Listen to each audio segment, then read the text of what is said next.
semanas por jovens vem chamando a atenção da sociedade, né? Essa semana ficamos impactados, né, porque 3 escolas baianas foram alvos de episódios de violência. E o caso mais grave aconteceu na Escola Municipal Eurídice Santana, em Barreiras, onde um jovem armado invadiu o local e assassinou uma aluna a tiros e golpes de faca. Em paralelo, 2 outras instituições de ensino em Salvador e região metropolitana passaram por ameaças de atentados semelhantes.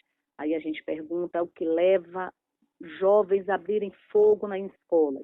E para conversar com a gente sobre o tema, eu convidei Danilo Cruz, que é o psicólogo da Clínica Numen, escritor, é palestrante, é servidor público, né? O nosso amigo Danilo. Boa tarde, Danilo. Seja bem-vindo de volta à Voz das Mulheres.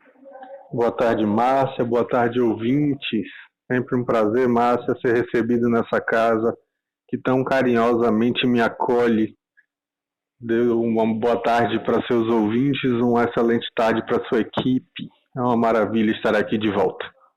Que bom, Danilo. A gente também fica feliz, né? Porque, lamentavelmente, a gente tem que trazer essas questões, né? A gente está vivendo momentos truculentos, momentos difíceis, turbulentos, e a gente tem que abrir, né, esclarecer aos nossos ouvintes, né? Para que a gente reflita e veja opções, né, de melhorar esse mundo. E aí eu começo perguntando a você o que poderia levar um adolescente de 18 anos, aparentemente calmo, né, foi o que a gente ouviu falar dele, reservado, a cometer esse crime bárbaro, né, que aconteceu na segunda-feira. Ele deflagrou inúmeros tiros e também numa menina cadeirante, e depois de ter atirado nela diversas vezes, a arma, acabaram as balas e ele a esfaqueou. E a gente pensa, por que os alvos são as escolas? É possível que esses jovens já tenham sofrido bullying, isolamento nesses ambientes? Realmente, Márcia, as causas de um ato violento são plurais, né? São muito complexas, são muito variadas. Ô, Danilo, fale só um pouquinho mais alto, por favor. Oi. Tá ótimo, vá. Tá bom assim? Tá então, ótimo. As causas de um ato violento como esse são múltiplas, né? São muito complexas, são muito variadas. A gente sabe que, na verdade, os jovens estão voltando para as escolas após a pandemia, diante de uma situação de dificuldade de relacionamentos, né? Isso tem sido bem documentado nas pesquisas. No mês de junho, tivemos uma pesquisa na qual 70% dos professores relataram dificuldade de relacionamento das crianças e dos adolescentes que são alunos das escolas. Então, isso já mostra que existe aí uma questão a ser observada. Outra questão também que a gente precisa levar em consideração, Márcia, é a dificuldade com as diferenças. Nós não conseguimos lidar com a alteridade, ou seja, não conseguimos lidar com o fato de que o outro é diferente de nós. Nós muitas vezes temos esse tipo de comportamento e isso está, de certo modo, arraigado nas nossas culturas de maneira que a gente muitas vezes não consegue sequer questionar. Um exemplo, eu tive anteontem, que eu presenciei a situação e eu fiquei realmente muito assustado com essa dificuldade em lidar com o diferente. Eu vi uma criança vir para a mãe perguntar se ela podia aceitar uma bala que estava sendo oferecida no dia de Cosme e Damião. E aí a mãe disse que ela não podia aceitar não, porque aquilo era do demônio. Meu Deus, a gente ainda ouve isso. Essa fala, Márcia, já deixa bem claro que a gente não consegue sequer respeitar a religiosidade do outro. Exatamente. A gente não consegue sequer. E aí educa a criança desde cedo a ter esse tipo de atitude. A gente educa a criança a ter esse olhar sobre o outro. É do demônio. Não é porque, não aceite, porque nós somos de uma outra religião, nós partimos de outros pontos de vista, temos outras crenças, né? Tudo bem, respeita-se e caminha-se, não tem problema nenhum. Mas daí a dizer, não aceite não porque é do demônio. Essa criança vai crescer e vai achar que candomblessista é cultuador do demônio, coisas desse tipo. Então, ainda nos dias de hoje, não é, Danilo? infelizmente, a gente tem essa cultura, né, em que as pessoas não acolhem o que é diferente. A gente quer uniformizar as pessoas, botar todo mundo igual, como se fossem, né, todos da mesmo É uma padrão. matriz para todo mundo. E aí que seria muito ruim, né, se isso acontecesse, terrível. porque a gente perderia a riqueza que essas diferenças trazem. Isso é muito rico, né? A humanidade é muito rica. Então a gente precisa considerar isso e valorizar o fato de pensarmos diferentes, agirmos diferentes, sentirmos diferentes e dar espaço para que o outro possa ser quem é. Que o outro não tem que pensar como você, né? Isso. E planejar, né, por meses, né? A gente fica pensando, planejar por meses ou anos, né? Porque isso é planejado e a gente ouve. É um ato cruel. Ter o sangue frio de atirar tanta criança contra colegas, contra adolescentes indefesos, como foi até o exemplo da moça cadeirante, né? E vai atirando de forma aleatória. Se você a gente sempre ouve isso, né? A maioria das pessoas que assistem ao massacre, a gente vê os comentários em escola, ou ouvem relatos de casos do tipo, associam o atirador a um psicopata, né? De perfil cruel, frio, sádico, né? Que não tem empatia nenhuma, nem sentimento em relação ao outro. Eu lhe pergunto, Danilo, realmente a maioria desses atiradores são de fato psicopatas ou sociopatas? Olha só, essa terminologia psicopata, sociopata, é adequada apenas para pessoas que já tiveram completados 18 anos de vida. A gente não pode chamar de psicopata ou sociopata adolescentes. Pronto. Não tem como a gente falar abaixo dos 18, né, sobre isso. Na verdade, isso seria uma vulgarização de um termo que é utilizado hoje em dia, inclusive o termo é outro, a gente fala de pessoa com transtorno de personalidade antissocial. O antissocial, na verdade, é esse perfil aí. É por isso que as pessoas falam errado, né? Eu sou muito antissocial, não sabe o que está falando. Porque antissocial é sinônimo de psicopata, não é isso, né, que a pessoa quer dizer. Ela quer dizer que ela é tímida, que ela não tem uma boa interação social, uma boa habilidade social, isso não quer dizer ser antissocial. E aí, o antissocial, na verdade, Márcia, ele não sente muito essa coisa de remorso, culpa, né? E não tem empatia. Então, isso são traços de personalidade que, né, em algumas pessoas se mantêm de forma marcante, de forma estável ao longo da vida, e por isso seria um transtorno. No caso dos adolescentes que tenham esse tipo de traço de personalidade, a gente não vai considerar antissocial nem psicopata ou sociopata, porque, em tese, não podemos afirmar categoricamente que aquela personalidade se fechou, ou seja, se concluiu, se conseguimos realmente um estabelecimento estável de uma personalidade. Pode ser que mude, pode ser que a coisa se transforme. Então, a gente vai chamar isso de transtorno de conduta. É a forma como a psicopatologia, como a saúde mental lida com esse traço de personalidade.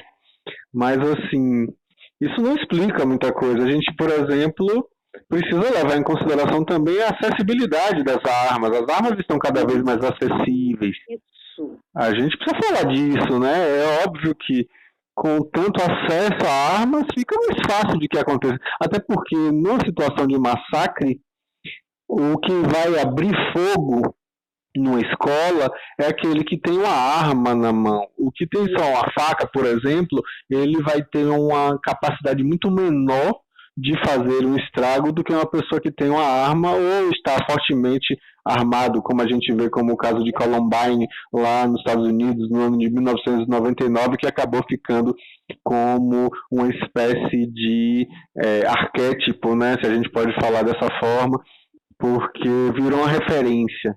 Existe toda uma romantização, uma tendência a transformar em heróis estes que fazem esses comportamentos, e a gente precisa tomar muito cuidado porque isso leva ao que se chama de efeito de contágio. Tem estudos, Márcia, interessantíssimos que vão mostrar que esse efeito de contágio é algo real. A gente vê, por exemplo, em estudos do Canadá, que vão mostrar que cerca de 20 a 30% dos massacres como estes são inspirados em algum evento relativamente recente. É o efeito imitação, né? Isso, exatamente. Então acontece um contágio, a gente sabe aí que a gente pode inferir nessa circunstância que existe como é que eu diria, a gente acaba vendo aquela romantização da história da vida do outro que estava isolado, sendo vítima de bullying e resolveu tomar aquela decisão. E muita gente se espelha nisso, vê, se identifica e acaba reproduzindo aquele padrão de comportamento. É preciso que a gente tome muito cuidado com o jeito como a gente, inclusive, propaga essas informações, né? Exatamente, porque aproveitando... Danilo, a espetacularização, né, da tragédia, que pode alimentar, é isso que a gente está falando também, que pode alimentar, né? Exato. Novos ataques. Então, eu acho que é prudente, né, evitar o que possa, isso falando em mídia, evitar tudo que possa tornar um atirador um tipo de herói para outras pessoas, né? E até tem algumas que já estão em risco de cometer, né? Nomes, fotos, porque, como você disse, a romantização também e a espetacularização também, né? Exato. É algo que vai na contramão. Exato, e aí se a gente junta isso com a cultura armamentista, com a cultura de repressão do contexto da autoridade, com uma dificuldade em lidar com frustrações, sabe aquela coisa da baixa tolerância à frustração, quando a pessoa não sabe ouvir um não sabe ouvir um basta, não recebe limite, não sabe lidar com limites, aí obviamente que a gente fez um verdadeiro coquetel molotov que vai explodir a qualquer momento. É verdade. E quando a gente vê esses episódios, acompanha, a gente pensa, meu Deus, no passado recente, a gente via essas coisas acontecerem de forma recorrente, né, frequente, nos Estados Unidos, por exemplo. E agora a gente está vendo que está tão próximo, né, Danilo? A gente importou o que há de pior da cultura americana, né? Essa visão equivocada aí com relação a esse olhar de segregação, de separação, de ruptura. A cultura armamentista, que está sendo cada vez mais forte, e a questão da violência. É verdade. Danilo, voltando, né, falando dos ataques, é possível identificar ou reconhecer previamente jovens com essas inclinações? Eles deixam sinal de que estavam tramando algo, de que não estavam bem? Eles deixam sinais? Frequentemente, sim. A grande questão, Márcia, é que muitos desses não têm diálogo em casa. E aí, como é que vai fazer? Aí é importante a gente se perguntar, não tem diálogo porque o jovem é fechado e não dialoga, ou porque a própria cultura familiar não propicia diálogo? Sim. A própria cultura familiar tolhe a expressão, tolhe o próprio fato de que o filho ali é diferente ou alguma coisa do tipo, entende? Às vezes, inclusive, esses jovens reproduzem na escola o que eles vivem em casa, não me aceitam como eu sou, então eu não aceito os outros como eles são. E aí eu repito aquele padrão e, obviamente, depois os pais vão falar alguma coisa e aí não tem muita moral para falar nada no final das contas. Eu lembro que aconteceu aquela dupla, não sei se você se lembra disso, lá na Escola Raul Brasil, em Suzano, na Grande São Paulo, no ano de 2019. Uma dupla de jovens que acabou com 10 mortos. Você lembra disso? Lembro, sim. Aí eu lembro de um dos meninos que falou assim, porque vocês só vieram agora. Lembro disso, Danilo. E aí é que tá, né? O que esse menino queria dizer? que muitas coisas violentas que não levavam esse nome estavam acontecendo. E aí, obviamente, que o Estado, a escola, os agentes de saúde não conseguiram ver isso antes. É preciso que a gente esteja atento para perceber os sinais, porque todo comportamento humano comunica alguma coisa. Então, nos usos das redes sociais, nos relacionamentos sociais, a gente vai ter, sim, sinais ali de forma clara, às vezes de forma muito clara. Então, é preciso que a gente, primeiro, se questione, né, sobre qual é a cultura que eu estou ensinando para meu filho, o que é que eu estou ensinando com relação ao que é diferente, como é que eu estou lidando com situações de preconceito, que às vezes esse preconceito é ensinado em casa. Essa cultura preconceituosa é dentro de casa. Então, primeiro é isso, né? Se perguntar como é que eu contribuo para esse tipo de circunstância. E aí fortalecer, robustecer emocionalmente esses jovens para eles lidarem com frustrações, para eles lidarem com circunstâncias em que eles não serão atendidos nos seus desejos, porque isso vai acontecer na vida. A gente sabe que a vida diz não pra gente, e se a gente não está preparado para isso, aí os mais imaturos vão fazer coisas como essas, né? Vão, de certo modo, espernear, né? Bater pezinho de um jeito bem ruim, que é machucando outras pessoas. Danilo, eu recebi aqui de Marina uma mensagem. Ela pergunta: Danilo, é comum esses jovens se vestirem de preto na hora de cometer os ataques. Qual a simbologia por trás disso? Na verdade, isso tem acontecido agora, nessas circunstâncias aqui, né? A gente vê que algumas dessas situações aconteceram, e aí fica a pergunta se não foi exatamente o efeito de contágio. Um deles fez e os outros imitam, né? Mas isso não aconteceu em diversos outros momentos. Então, talvez tenha a ver com o que a gente vai encontrar, por exemplo, de personagens violentos dos videogames, dos animes, né? Personagens violentos do cinema. Qual é o tipo de vestimenta, qual é o tipo de roupa que eles estão usando naquele instante ali em que eles são protagonistas. Porque o que os jovens querem é serem protagonistas, né? Eles querem dizer assim, meu nome vai ser falado, eu vou aparecer nos jornais. Então, nesse momento em que ele quer ser protagonista, ele se identifica com algum protagonista e utiliza uma vestimenta parecida. Bota um capuz na cabeça, né? E acaba se comportando dessa maneira. E a gente percebe, né, esse fenômeno, né, de contágio ou de imitação, é que sempre, você viu, numa semana só, aqui em Salvador foram 3 eventos, né, parecidos. Isso. Com a escola. Agora, Danilo, existem algumas características, né, em comuns nesses atiradores, né? A maioria é homem, branco, e a arma que eles obtiveram, né, para cometer o ataque foi dos próprios pais. Esse menino mesmo, o pai guardava, que o pai era um militar aposentado, debaixo do colchão. Mas geralmente eles acham em casa essas armas, né? Exato. E a gente sabe que a população jovem masculina é a que mais mata, mas é a que mais morre. E aí eu lhe pergunto, a masculinidade tóxica pode ter relação também com esses ataques e a violência?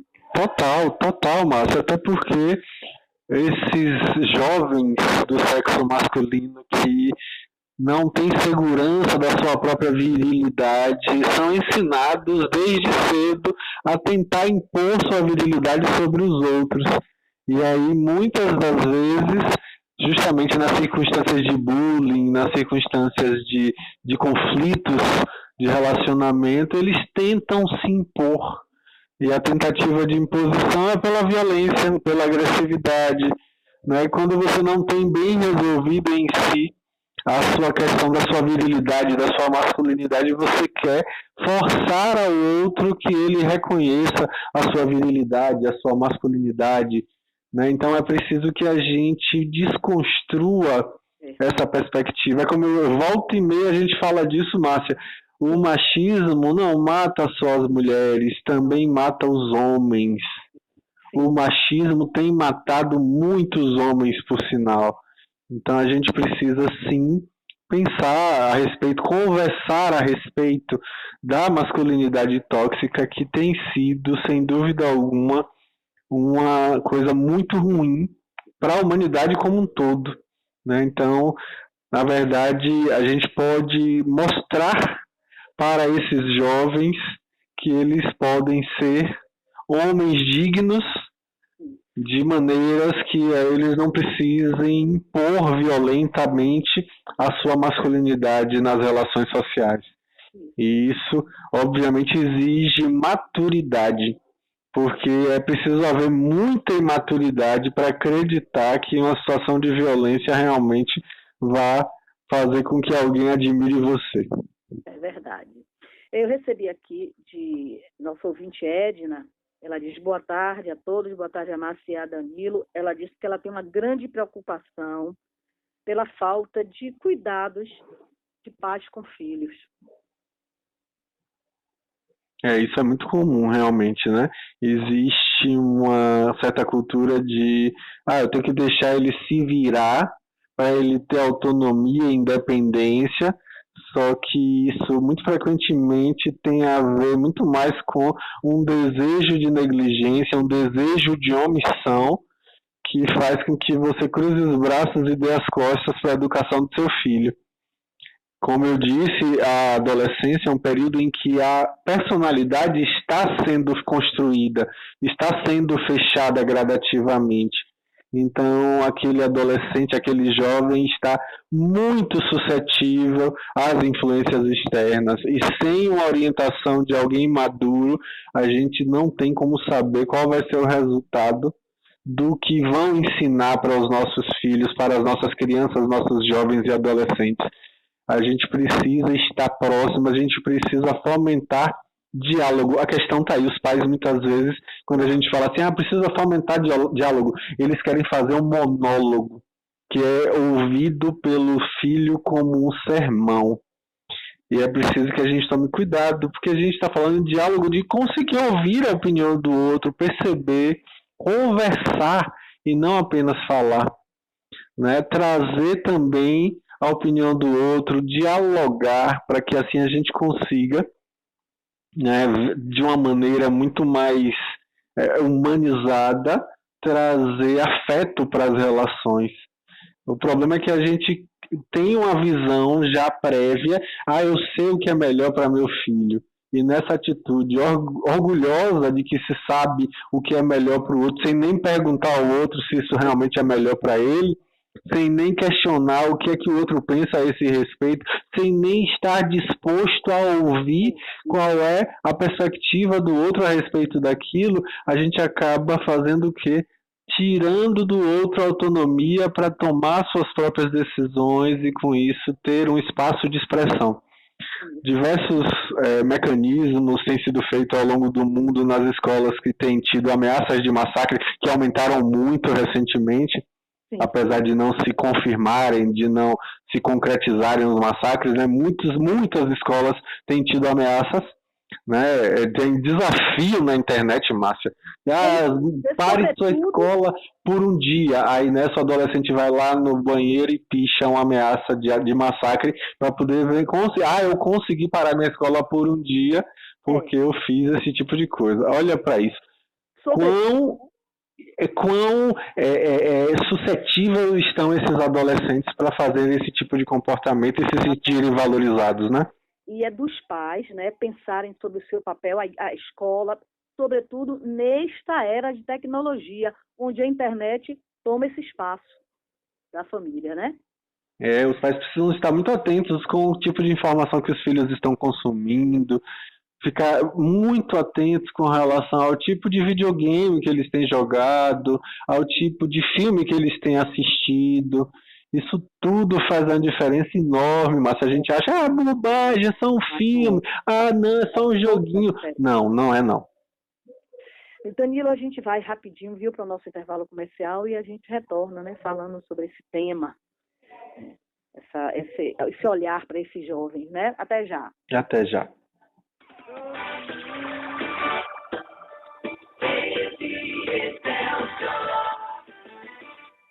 Tablet para os alunos do 1º ao 9º ano?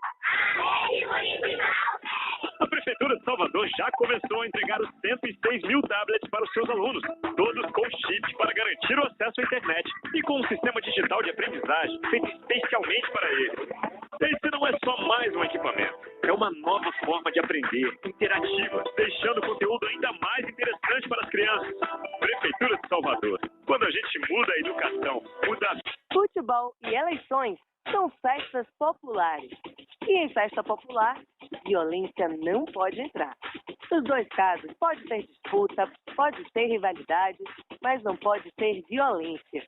O jogo tem que ser limpo, porque adversário não é inimigo. E eleição em clima amistoso é vitória da democracia. Justiça Eleitoral, há 90 anos pela democracia. Você sabe que som é esse? É o som da destruição. Atitudes simples evitam os incêndios florestais. Não queime lixo, não limpe terrenos com fogo, nem jogue pontas de cigarro aceso no chão. Ao fazer uma fogueira, lembre-se de apagar. Pegou fogo, ligue 193. Queimada é crime. Preserve as matas, preserve a vida. Corpo de Bombeiros, Estado da Bahia. Moto é 555, esse time ninguém segura, é Otto, Jerônimo e Lula. Muito obrigado a você que foi nos comícios, carreadas, caminhadas. Tenha certeza absoluta que sou muito grato e vou retribuir com luta e trabalho no Senado Federal. Obrigado, minha Bahia. Vamos juntos, com fé em Deus, rumo à vitória no dia 2 de outubro. É Lula 13 e Otto, sim, sim, sim.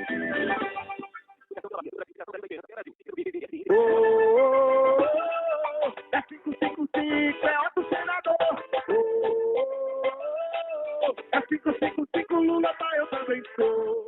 Tá chegando a hora, minha gente. Chegando a hora de escolher o melhor para a Bahia e para o Brasil. O povo já sabe. Quem está com Lula, está com Otto e Jerônimo. Dia 2 de outubro é Lula 13, Jerônimo 13 e Otto, sim, sim, sim.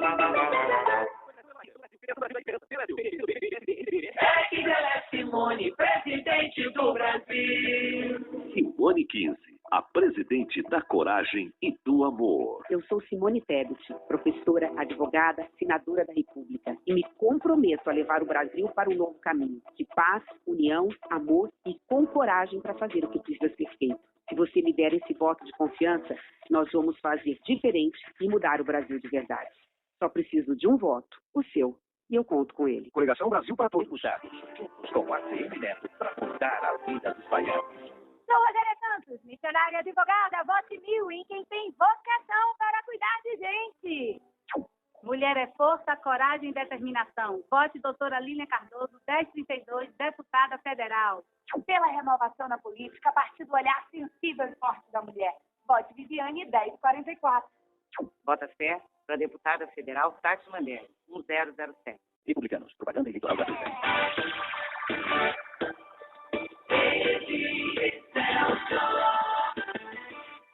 Já é notícia. As eleições 2022 acontecem neste domingo e o eleitor deve ficar atento na hora de sair para votar. Mesmo quem não mudou de endereço ou precisou solicitar o voto em trânsito, pode ter o local de votação alterado. Para saber exatamente onde ir, o eleitor pode fazer uma pesquisa no site do Tribunal Superior Eleitoral. Basta preencher os campos com o número do CPF ou do título de eleitor, data de nascimento e nome da mãe, que aparecerá o nome do local de votação. Quem baixou o aplicativo e-Título no celular também consegue visualizar onde ir para registrar o voto. A advogada Carolina Gagliardo já sabe onde votar, mas conta que o aplicativo tem ajudado os familiares. Eu tenho acesso à minha zona eleitoral, sei minha situação cadastral, tenho 33 anos, voto desde os 16, mas algumas pessoas da minha família se perderam um pouco nessas informações, até do título de eleitor, e então pela Justiça Eleitoral, pelo e-Título, o aplicativo, ficou mais fácil ter as informações necessárias para votar. Sempre é bom lembrar que para o voto, o TSE exige a apresentação de um documento com foto, o que além do e-título para quem tem a biometria cadastrada, inclui também a carteira de identidade, carteira de trabalho, CNH, passaporte, carteira de categoria profissional reconhecida por lei ou certificado de reservista. Produção e reportagem, Rafaela Martinez. Estamos apresentando a Voz das Mulheres. Comunicando, Márcia Mendonça. 13 horas e 42 minutos, estamos de volta. Estou conversando com Danilo Cruz, que é psicólogo da Clínica Numen, é escritor, é palestrante, é servidor público. Estamos falando sobre o que leva jovens a abrirem fogo em escolas. Então, se você quiser fazer alguma pergunta a Danilo, você pode mandar, ou você pode ligar pelo telefone físico 3328-7666, ou você pode mandar mensagem pelo WhatsApp para 993866138. Eu recebi de Antônio. O Antônio pergunta o seguinte, Danilo: aquele que ameaça, como que aconteceu no Colégio Anchieta, quando um aluno avisou que ia para a escola armado, pode cumprir ou é só para chamar atenção?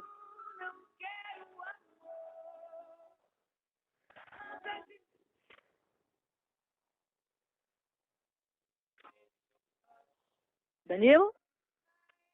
Será que caiu? Alô? A pergunta, Danilo, não, né? Oi, eu tava ouvindo tudo, Márcia. Ah, foi? Eu tava ouvindo, respondendo, acho que a minha ligação que não devia estar boa. Ficou mudo. Mas então, olhe bem, Antônio, né, pergunta se aquele que ameaça, como que aconteceu no colégio, se cumpre, né? O aluno disse que ia para a escola armado, ele pode cumprir ou é só para chamar atenção? Cumpre sim, Márcia.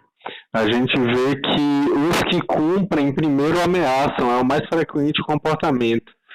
Então eles ameaçam no contexto das redes sociais, eles ameaçam no próprio contexto escolar, junto aos outros colegas. Então, sim, eles cumprem. É preciso que a gente respeite, que a gente reforce a segurança. Isso daí, obviamente, é absolutamente essencial, tá? Isso aí é uma coisa que vale a pena a gente levar em consideração. É absolutamente essencial que haja um reforçamento da segurança.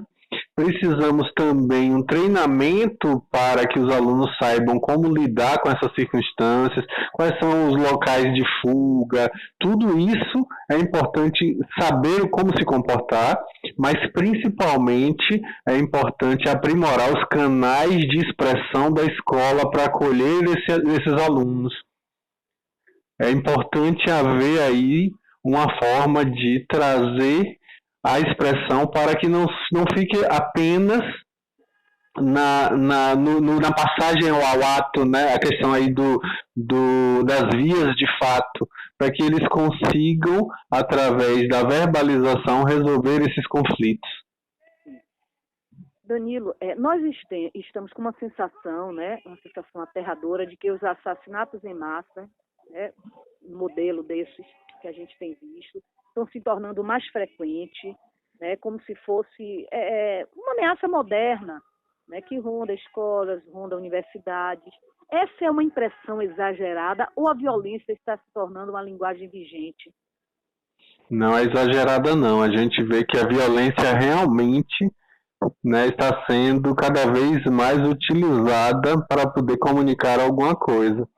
É preciso que a gente veja a nossa cultura, né, Márcia? A gente está tendo aí um grande convite para repensar os efeitos dessa lógica, desse sistema que a gente alimenta através dos nossos comportamentos sem perceber que estamos sendo, na verdade, conduzidos a isso. Mais cedo estava conversando com um paciente do CAPS, do São Caetano, sobre esse assunto, né? O fato de que nós vivemos em um contexto cultural em que a pessoa que não atende às exigências de produtividade do trabalho, uma pessoa que esteja em um sofrimento psíquico, por exemplo, ela é jogada de lado, ela passa a ser culpabilizada, inclusive por isso, né? Aí falávamos disso, né, de que, por exemplo, se você hoje não consegue um emprego, a culpa é sua. Você que não se instrumentalizou, você que não estudou o suficiente, você que não é bom o suficiente para estar empregado. E não se leva em consideração o fato de que existe toda uma cultura ali ao redor, que existe a necessidade de um fomento ao surgimento de vagas de emprego, que existe todo um contexto, mas a gente individualiza, a gente traz para o indivíduo a culpa daquilo, ou seja, faz com que a pessoa se sinta fracassada, aí a pessoa deprime, né? Aí a pessoa vai ter realmente um problema emocional. Por quê? Porque existe uma cultura que fomenta esse tipo de circunstância. É preciso que a gente rompa com essa lógica, porque essa lógica gera cada vez mais sofrimento e isso vai levar a cada vez mais violência. Eu tenho uma amiga, Danilo, que ela tem um site, né? um blog, o Bug Latino. Ela é fono, ela teve até essa semana aqui conversando com a gente. Ana Ribeiro, ela é fonoaudióloga. Foi o Dia Nacional do Surdo, e aí ela veio falar que ela também tem uma experiência, ela é diretora de teatro, de TV, sabe? É mestra, é uma pessoa assim, muito competente. Eu já trabalhei com ela no passado, trabalhamos juntos, fizemos uma parceria, e ela tem falado, né? Tem divulgado, postado alguns vídeos, se você tiver a oportunidade, né? Ana Ribeiro, sobre nessa a era da tecnologia, como a gente está falando menos, né? Falando menos. Então, uma das coisas que eu coloquei até aqui é que a forma de tratar hoje, falando em conflitos, que é o que a gente, né? Que é o tema de hoje, não está sendo mais pela palavra, e sim com a violência, como se ela fosse autorizada, né, Danilo? É a passagem ao ato, né, Márcia? A gente vê que as pessoas agora não dialogam, não resolvem as questões através do diálogo, não lidam com o conflito, verbalizando, simbolizando ele. Elas passam a dramatizá-lo, elas passam a vivenciá-lo na pele de maneira a expressar, não para resolver, mas na verdade para levar ali a um contra-ataque, né? E isso com certeza é um grande problema. A gente precisa, sem dúvida alguma, sair desse lugar e abrir o caminho aí para o diálogo, para podermos conversar a respeito do que está acontecendo. Sabemos disso, que nas famílias onde há mais diálogo, há menos violência. Então precisamos usar isso a nosso favor. É inteligente dialogar. Agora mesmo, meu colega aqui me mostrou uma manchete, aqui eu não li ainda, mas só a manchete. Foi hoje, né? Uma adolescente de 12 anos foi apreendida em uma escola municipal, você me diz depois de onde foi, após matar uma amiga de 13. Você imagina, né? Essa violência de que estamos falando, né, Danilo? Exato. E aquela coisa, né? A gente é uma espécie pré-programada para estar atenta ao que os outros ao nosso redor fazem, ou seja, a gente está dentro de uma cultura que existe uma certa semelhança de pensamentos e comportamentos em relação a determinados tópicos, a maneira de nos vestirmos, a maneira de comermos, a maneira de falarmos, e aí é que tá, também copiamos situações em que a gente vê que existe uma valorização daquilo, aí a gente acaba copiando, e isso também acontece no caso da violência. Então a violência sim pode ser extraordinariamente contagiosa. Isso aconteceu hoje pela manhã. Não, foi terça-feira, pela manhã, 11h30. Eu também recebi aqui de Lúcia, ela dá boa tarde, ela diz assim, Danilo, eu penso que se os pais perceberem que o filho todos os dias tem se isolado no quarto, ficando por horas no computador, ele precisa de atenção, concorda?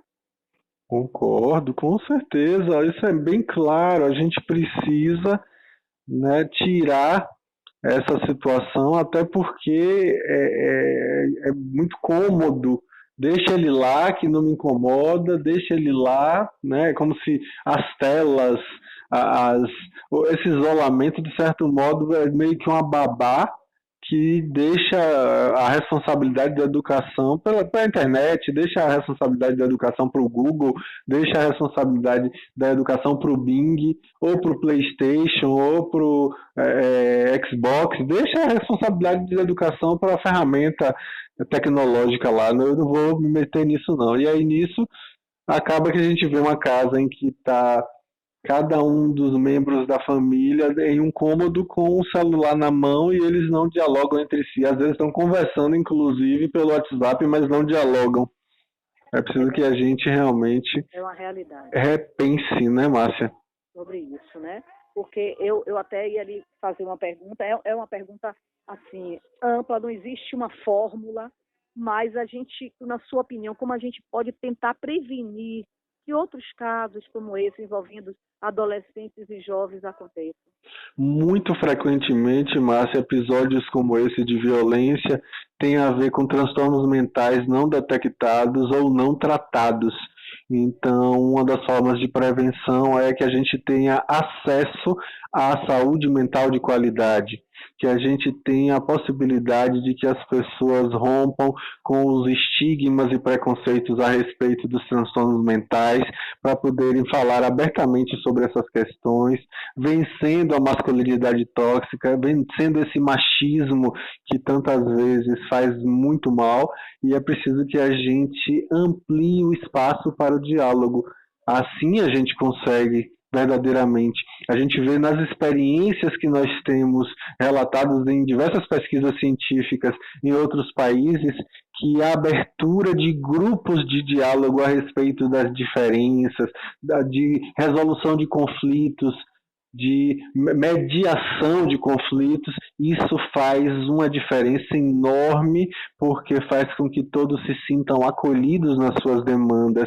Então, isso precisa ser feito urgentemente. Precisamos de psicólogos, de assistentes sociais, de terapeutas ocupacionais, de enfermeiras nas escolas para poder ajudarem essas crianças e adolescentes com suas demandas de saúde, especialmente de saúde mental. Isso, Danilo, concordo plenamente. Danilo, chegamos ao finalzinho, eu quero lhe agradecer mais uma vez, né? Breve você estará de volta. Eu acho que é muito bom a gente trazer essas questões, que a gente pense, né? Que eu acho que a transformação vem daí, quando a gente debate, quando a gente traz à tona, né?